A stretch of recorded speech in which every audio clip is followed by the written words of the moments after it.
조합원 여러분 반갑습니다. 공공연대 노동조합 인광택 조직국장입니다. 투쟁! 새로 우리 노조에 가입하신 우리 조합원 여러분 반갑습니다. 저는 오늘 신규 조합원을 위한 노동관계법 교육을 짤막하게 진행할 예정입니다. 순서는 두 가지입니다. 두 가지 법을 볼 겁니다. 첫 번째는 근로기준법, 둘째는 노동조합 및 노동관계조정법, 각각 줄여서 근기법, 노조법 이렇게 부르고 있습니다. 근로기준법 먼저 보실까요? 오른쪽 상단에 목차가 이렇게 나와 있습니다. 그리고 본문에 보시면은 근로기준법 본문을 그대로 가져왔습니다. 그대로 가져온 것 중에서 가장 필요한 것들만 엮어가지고 노란색 표시된 것 위주로 먼저 보실게요. 첫 번째 보실까요? 먼저 제6조 균등한 처우, 이제부터 노란 부분 볼 겁니다. 사회적 신분을 이유로 근로조건에 대한 차별적 처우를 하지 못한다. 굉장히 선언적 문구죠. 하지만 판례에서는 이거 구체적인 집행이 어떤 식으로 나와 있나 한번 보실까요? 2015년 대법원 판결입니다. 사무원 등의 지위는 사업장 내에 근로자 자신의 의사나 능력 발휘에 의해서 변경될 수 없는 계속적, 고정적 성격을 가지는 사회적 신분이다. 보시면 대충 이해되시죠? 우리 구체적으로 우리 각자 일하고 계신 직장에서 어떻게 되어 있는지 한번 볼까요? 한 사업장 안에서 무계약직과 정규직, 그리고 한 사업장 안에서 같이 근무하고 있는 공무원과 비공무원, 이런 사람들은 각각의 개별의 지위는 의사나 능력 발휘에 의해서 변경할 수 없는 그런 사회적 지위라는 거예요. 그래서 이런 사회적 지위를 이유로 근로조건에 차별을 두면 안 된다라는 게 법과 판례의 해석입니다. 15조 보실까요? 이 법에 미치지 못하는 근로계약은 그 부분 한정 무효다. 바로 이해되시죠? 무효로 된 부분은 이 법에 따른다. 근로계약보다 법이 우선한다는 겁니다. 제 17조 보겠습니다. 근로계약을 체결할 때 다음 사항을 명시하여야 한다. 첫 번째, 임금. 둘째, 소정 근로시간. 미리 정해놓은 근로시간 얘기하는 거예요. 연장 근로시간은 미리 정해놓은 근로시간 아니에요. 근로계약서에 안 써놓은 거거든요. 그럼 미리 정한 근로시간 아닌 겁니다.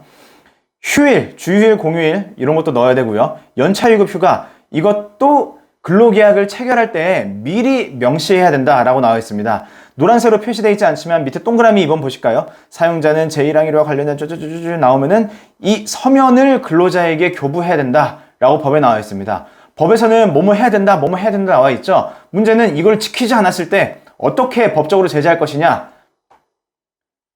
근로기준법에는 각각의 법 조문마다 벌칙이 있습니다. 114조 볼까요? 다음 같은 근로기준법입니다. 다음 해당하는 자는 500만 원 이하의 벌금에 처한다. 17조 위반한 자. 아까 우리 봤던 법 뭐였죠? 17조죠. 17조에서 이런 항목을 근로계약 체결할 때 명시해야 되고 이 서면을 교부해야 된다. 이걸 어기면 500만 원 이하의 벌금에 처한다 라고 법이 나와 있는 겁니다. 대충 이제 근로기준법 어떻게 보는지 이해되시죠? 바로 다음으로 넘어가겠습니다. 제20조 사용자는 근로계약 불이행에 대한 위약금 또는 손해배상액 못한다. 이것도 보실까요? 다음 해당한 자는 500만 원 이하 벌금 처한다. 아까 보셨던 20조 위반한 자 500만 원 이하의 벌금에 처한다는 겁니다. 그러면은 한 가지 의문이 드실 거예요. 근로계약 불이행에 대한 위약금 손해배상액 실제로 어떤 사례가 있을까? 예전에 제 지인 중에서 이런 경우 있었어요. 지각을 3번 하면 월급을 반으로 자른다. 이런 거 금지한다는 겁니다. 당연히 금지되고요. 벌금도 묻니다. 그리고 담배를 피면 근무 중에 흡연을 하면 월급을 3분의 1로 깎는다. 혹은 흡연을 3번 적발 시에 월급의 50만 원을 배태난다. 이런 거 다 법으로 금지되어 있다는 겁니다. 처벌 규정도 있다는 겁니다. 다음 번 보실게요. 23조 해고 등의 제한. 정당한 이유 없이 해고, 휴직, 정직, 전직, 감봉 이런 것들, 이런 징벌을 하지 못한다. 정당한 이유 없이 할 수 없다는 거거든요. 정당한 이유 뭐가 있을까요? 역시 한번 대법원 판례 보겠습니다. 2010년 대법원 판례입니다. 해고는 사회통념상 고용관계를 계속할 수 없을 정도로 근로자에게 책임 있는 사유가 있는 경우에만 정당하다고 본다. 법에서도 약간 모호했지만 판례에서도 약간 모호했죠. 대법원 판례 중에서 어떤 판례들이 있었는지 한번 볼게요. 여기 구체적으로 명시하진 않겠습니다. 예전에 어떤 다른 대법원 판례에서는 자기 이상권자한테 앙심을 품어서 경찰에 분실됐다고 고발하고 서랍을 집어 던지고 이런 경우에 해고가 정당하다고 봤어요. 이런 판례가 있었고요. 또 다른 판례에는 어떤 판례가 있었느냐? 노동조합 교섭 중에 교섭하다 보면은 이게 목소리가 좀 언성이 높아지기도 하고 그리고 서로 뭐 그러면 안 되지만 욕설이 가는 경우도 있거든요. 한 번 욕설했다고 해고한 거 이런 거는 부당한 해고라고 봤습니다. 그래서 만약에 우리 조합원님들께서 만약에 해고를 당하거나 징계를 당했다거나 근데 만약 이게 부당한 징계라고 느껴진다거나 혹은 부당한 해고라고 느껴질 경우에 이때는 바로 우리 노동조합에 있는 지회장님, 지부장님, 국장님한테 전화하셔야 됩니다. 물론 우리 노동조합에 있더라도 너무 나쁜 짓을 하면은 당연히 정당하게 징계를 받아야 되거든요. 하지만 노동조합 활동을 하다 보면은 때때로 사측에서 노동조합 활동을 했다는 이유로 부당하게 징계하거나 부당하게 해고하는 일이 있을 거예요. 그때를 대비해서 우리 노조에 연락하셔야 됩니다. 제43조 임금은 통화로 직접 전액을 지급해야 된다. 다만 법령 또는 단체협약에 규정이 있는 경우 일부 공제하거나 지급할 수 있다. 전체 금액을 전부 다 월급으로 지급해야 되고요. 다만 사대보험 미리 공제할 수 있고요. 노조비 미리 공제할 수 있다는 얘기입니다. 46조 사용자의 귀책 사유로 휴업하는 경우에 평균 임금의 70% 이상의 수당을 지급해야 된다. 회사가 그냥 일을 쉬어버린 경우에는 그래도 월급을 줘야 된다는 겁니다. 벌칙이 있거든요. 아까 봤던 43조, 46조 이거 위반한 자는 3년 이하 징역 또는 3천만 원 이하의 벌금에 처한다 라고 되어 있습니다. 48조 보실게요. 사용자는 임금을 지급하는 때 임금명세서를 서면으로 교부해야 된다. 최근에 바뀐 법입니다. 이것도 500만 원 이하의 과태료를 부과하고 있습니다. 그리고 49조 임금 채권은 3년 시효로 소멸한다. 만약에 우리 조합원님들께서 임금 체불이 된 게 있어요. 5년 전에 체불된 거 그건 쿨하게 잊어버리셔야 됩니다. 2년 전에 체불된 거 이거는 우리 노조에서 체불임금을 봐서 교섭에서 이 체불임금을 받아내기 위한 여러 활동을 전개하시면 됩니다. 지회장님, 지부장님한테 문의하시면 되겠습니다. 근로기준법 50조입니다. 1주 근로시간은 40시간, 하루 근로시간은 8시간. 이건 다시 말하면 어떤 얘기냐면요. 연장근무 수당을 지급하기 위한 요건 두 가지거든요. 둘 중 한 가지 요건만 클리어하면은 연장근무 수당을 청구할 수 있다는 겁니다. 첫째, 일주일에 40시간을 넘기는 순간부터 1.5배입니다. 둘째, 또는 하루에 8시간을 넘기는 순간부터 1.5배가 붙는다는 말입니다. 53조로 바로 넘어가실게요. 당사자 간에 합의하면 일주일에 12시간 한도로 아까 얘기했던 근로시간 연장할 수 있다라는 겁니다. 근로시간을 연장근무를 하더라도 일주일에 52시간을 넘기면 안 된다는 거예요. 왜 이런 법을 만들어 놨느냐? 산업안전보건 때문에 그렇거든요. 너무 오랫동안 일을 하면은 산재 발생률이 높고 사람이 다치게 되니까 그걸 막자는 취지예요. 당사자 간에 합의하더라도 일주일에 12시간을 넘길 수는 없다는 겁니다. 54조 보실까요? 8시간 근무 때마다 1시간 휴게 시간을 근로시간 도중에 주어야 한다. 자유롭게 이용할 수 있다라고 되어 있거든요. 우리 보통 출근 퇴근이 9시 출근해서 6시 퇴근하잖아요. 그러면 하루에 직장에 머물러 있는 시간이 9시간인 겁니다. 중간에 하나 점심시간이 있죠? 이 점심시간이 휴게 시간인 겁니다. 근로시간 도중에 줘야 되고요. 자유롭게 이용할 수 있어야 돼요. 자유롭게 이용한다는 게 어떤 의미냐면요. 휴게 시간 동안에는 사용자가 일을 시킬 수 없다는 거예요. 어디 나가지 말고 여기 있어. 이것도 안 된다는 겁니다.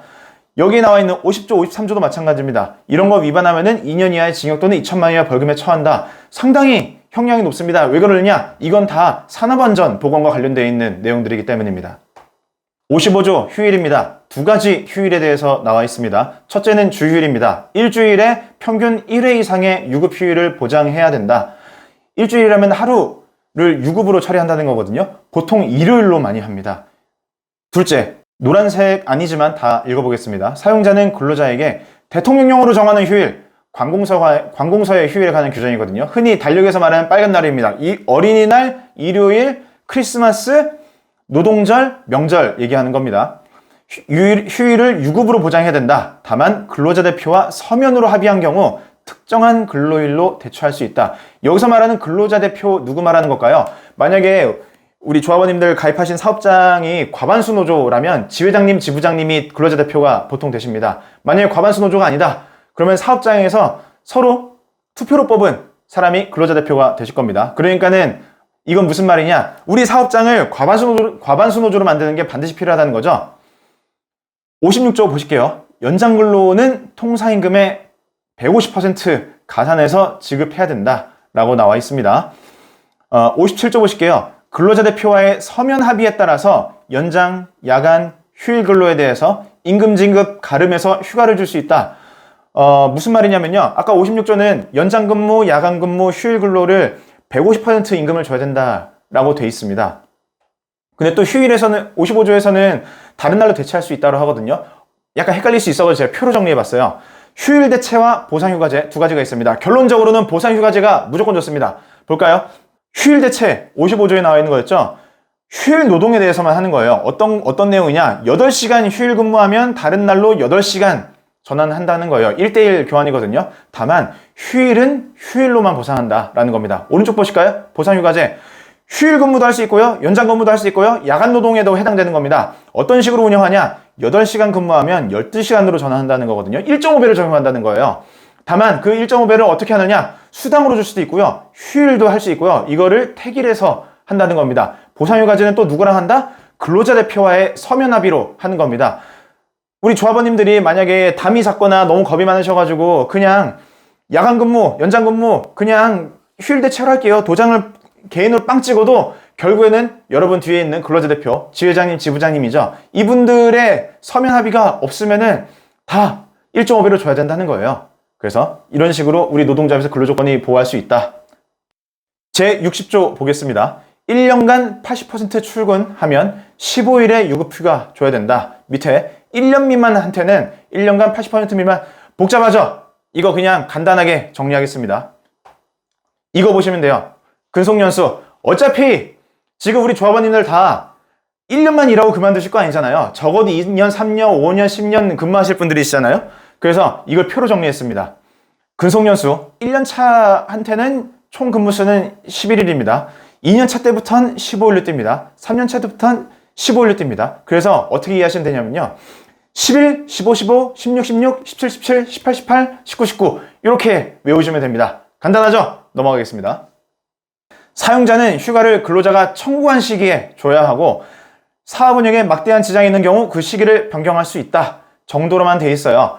근로자가 청구한 시기에 줘야 된다. 이 부분이 중요합니다. 고용노동부에서 행정해석을 내린 게 있거든요. 연차 휴가 사용 시 대신 근무할 사람을 정해서 승인을 받은 다음에 그 이후에만 휴가를 사용할 수 있게 한 그런 못된 사업장이 있었어요. 근데 이거는 고용노동부에서 어떻게 해석했느냐? 연차 휴가 청구권 행사를 제한하는 거기 때문에 근로기준법 위반한다는 겁니다. 그래서 이거 못했다는 거예요. 그 밑에 62조 보겠습니다. 근로자 대표와의 서면 합의에 따라서 연차 휴가 대신해서 특정 근로일 내 휴무시킬 수 있다. 근로자 대표 다시 나오죠. 우리 과반수 노조의 지회장님, 지부장님 얘기하는 겁니다. 그래서 우리 과반수 노조의 지부장님, 지회장님들께서는 일단 요거 먼저 붙잡고 우리 사용자를 압박할 수 있습니다. 정당하게 압박할 수 있는 겁니다. 73조 생리휴가입니다. 사용자는 여성 근로자가 청구하면 월 1일 생리 휴가가 줘야 됩니다. 유급인지 무급인지 안 나와 있거든요. 무급입니다. 그래서 우리 교섭을 통해서 유급으로 쟁취할 필요성이 있겠습니다. 76조의 2 직장 내 괴롭힘 금지. 말로만 듣던 직장 내 괴롭힘 금지입니다. 빠르게 훑어볼까요? 사용자 또는 근로자는 지위, 관계, 우위를 이용해서 신체적, 정신적 고통을 주거나 근무 환경 악화하면 안 된다라는 내용이에요. 그냥 꼭 상급자가 하급자한테만 할 수 있는 건 아니고요. 하급자가 상급자를 괴롭힐 수도 있고요. 동료 간에 괴롭히는 것도 여기서 신고를 받는 범위에 둔다는 겁니다. 76조의 3 볼까요? 너무 복잡해서 제가 짤막하게 정리했습니다. 누구든지 신고할 수 있고요. 보통 사용자에게 신고합니다. 그리고 사용자는 신고를 받으면 객관적으로 조사할 의무가 있습니다. 그리고 조사 기간 동안 피해자 근무 장소를 변경하거나 유급휴가 두거나 이런 조치할 의무가 있습니다. 그 다음에 만약에 괴롭힘 사실이 만약 확인이 됐습니다. 그러면은 가해자를 징계하거나 근무 장소를 변경할 수 있습니다. 또 신고자나 피해자에 대해서 불리한 처우를 금지하고 있고요. 최근에 바뀐 거는 괴롭힘 조사를 할 때 이 괴롭힘 조사를 참여한 조사위원 그리고 진술자 이런 사람에 대해서 비밀 누설 금지 내용이 있습니다. 참고로 여기에서 이 법이 약간 특이한 게 괴롭힘 한 사람을 처벌하지 않아요. 이 괴롭힘 신고를 받은 사용자한테만 법적 의무가 주어지는데 사용자가 객관적으로 조사를 안 하게 될 경우에 500만 원 이하 과태료를 물게 되는 겁니다. 78조 산재에 관한 겁니다. 업무상 부상 또는 질병에 걸리면 사용자는 요양을 행하거나 요양비를 부담해야 된다. 하지만 근로기준법에서 이렇게 나와 있지만 이거랑 별도로 산업재해보상법이 있습니다. 산업재해보상법으로 대신하거든요. 이 내용을 한번 살펴보실게요. 요양급여는 업무상 부상당하거나 질병 걸린 경우에 지급한다. 뭘 지급할까요? 진찰, 검사, 약제, 보조, 쭈쭈쭈쭈 병원비를 지급한다는 겁니다. 국가에서 이런 내용들을 지급하는 겁니다.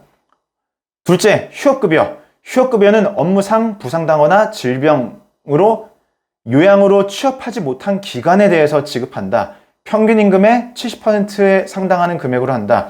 그러니까 한마디로 이겁니다. 산재에 걸렸어요. 일하다가 다쳤어요. 그러면 다리가 딱 부러졌잖아요. 그럼 아파가지고 병원에 입원해 있답니다. 병원에 입원하면 두 가지가 발생하죠. 첫째, 치료비가 나오죠. 치료비는 국가에서 부담하는 거예요. 둘째, 병원에 입원하는 동안에 출근을 못 하잖아요. 출근 못 하면은 월급을 못 받지 않습니까? 월급을 국가에서 대신 주는 겁니다. 얼만큼까지? 70%까지만. 93조입니다. 사용자는 취업규칙을 작성해서 장관에게 신고해야 된다. 취업규칙이 뭘까요? 고용노동부 행정해석을 보겠습니다. 사업장 내 근로조건의 통일적 적용을 위하여 근로자의 복무규율 및 근로조건에 관하여 정한 중칙을 말한다. 우리 사업장 내에 근무규정, 복무규정, 사규, 내규 뭐라고 돼 있건 간에 집단적인 근로조건을 정한 그런 룰북 같은 거를 다 취업규칙이라고 얘기하는 겁니다. 그 밑에 94조 보겠습니다. 취업규칙 작성 변경할 때 과반수 노조가 없는 경우에는 근로자 과반수의 의견을 들어야 된다. 의견을 청취하라는 거예요. 그냥 변경할 때는. 다만 불리하게 변경하는 경우에는 동의를 받아야 된다. 이 경우에 과반수 노조는 누굴 얘기하는 걸까요? 우리 공공연대 노동조합 위원장님을 얘기하는 겁니다. 이거 어기면 벌칙 규정이 있습니다. 다음 해당하는 자는 500만 원 이하의 벌금에 처한다. 94조 위반한 자. 예를 들어볼까요? 만약에 우리 사업장에 병가 규정이 있어요. 뭐 60일까지 100% 유급 병가 제도가 있는데 노조에 가입했다는 이유로 이 병가 규정을 없애버린 거예요. 맘대로. 우리 노조 동의 안 구했죠? 그러면은 500만 원 벌금 받고 그리고 원래 있던 그 취업규칙으로 다시 돌아간다는 겁니다. 근로기준법 끝났습니다. 이제 바로 숨 쉴 틈 없이 노동조합 및 노동관계 조정법으로 가겠습니다. 오른쪽 상단 보시면은 또 총칙부터 이렇게 다시 목차 나와 있습니다. 제2조 정의 보겠습니다. 사용자라 함은 사업주, 사장님 얘기하는 겁니다.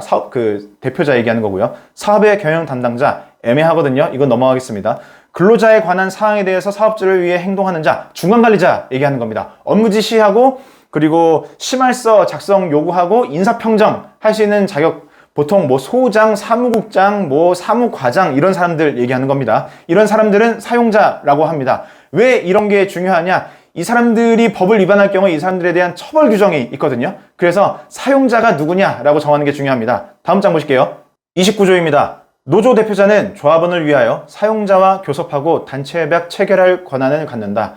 법에서 노동조합한테 이런 법적 권한을 준 겁니다. 단체협약은 서면으로 당사자 쌍방이 서명 날인한다는 겁니다. 33조 보실게요.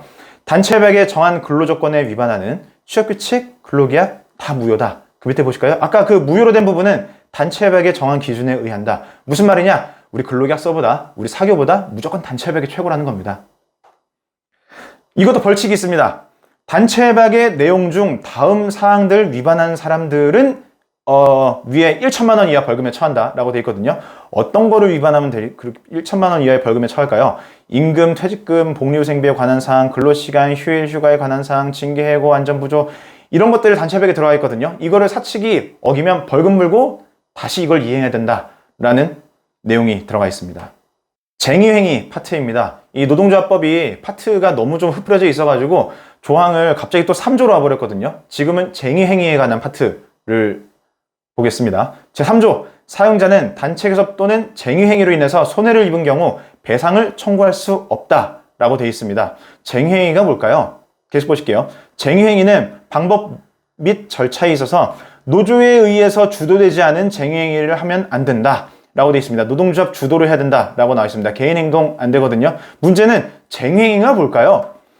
2조에 나와 있습니다. 쟁의행위라고 하면 파업, 태업, 직장 폐쇄, 무서운 말들이죠. 주장을 관철할 목적으로 업무의 정상적인 운영을 저해하는 행위를 말한다. 우리 조합원 여러분, 노동조합이 어떤 식으로 운영되느냐?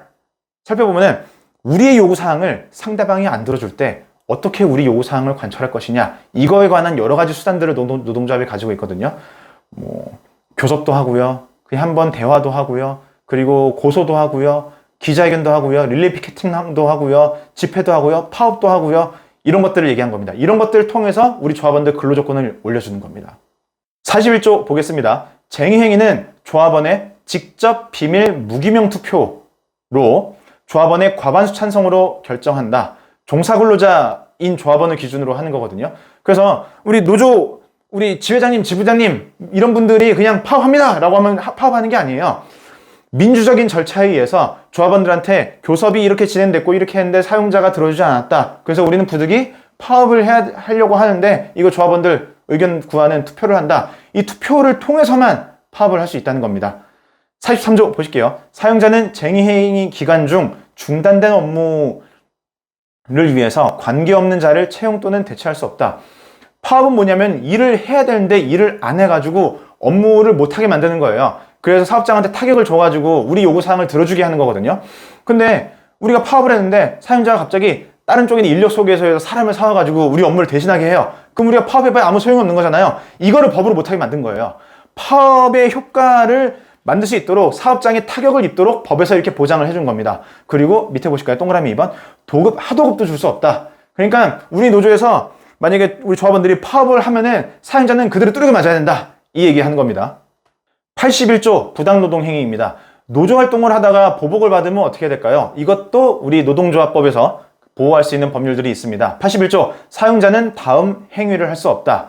노동조합의 가입, 조직, 노조 업무를 이유로 해고하거나 불이익 주는 행위 금지하고 있습니다. 그 밑에 또 보실까요? 단체 교섭을 정당한 이유 없이 거부하거나 해태한 행위, 단체 교섭 거부하는 것도 불법이라고 본 겁니다. 노동조합을 조직했거나 운영하는 거를 지배하거나 개입하는 행위, 이것도 불법으로 본 겁니다. 이런 불법을 저지르면 어떤 처벌 규정이 있을까요? 81조 아까 봤던 그 규정입니다. 규정에 위반한 자는 2년 이하의 징역 또는 2천만 원 이하의 벌금에 처한다. 바로 이것 때문에 여러분 계시는 사업주, 사장님 이런 분들이 우리 조합원님들 노조 가입 못하게 계속 막았던 겁니다. 교섭을 요구하면 무조건 나와야 되고요. 노동조합 탈퇴해라 이렇게 얘기하면은 법에 처벌받고요. 너희 노동조합은 몇 명이니? 그리고 너네 노조 그 명단 보내줘 이런 얘기를 하면은 형사처벌 당할 수 있다는 겁니다. 이런 것들로 우리 노동조합은 이런 법률로 우리 조합원들 보호하고 있습니다. 예, 고생하셨습니다. 이상으로 신규 조합원을 위한 노동관계법 교육 여기까지 마치겠습니다. 익숙치 않은 법조문 보시느라 고생하셨고요. 이거 반복해서 보시면 조금 더 법에 대한 이해를 높일 수 있을 겁니다. 고생하셨습니다. 투쟁!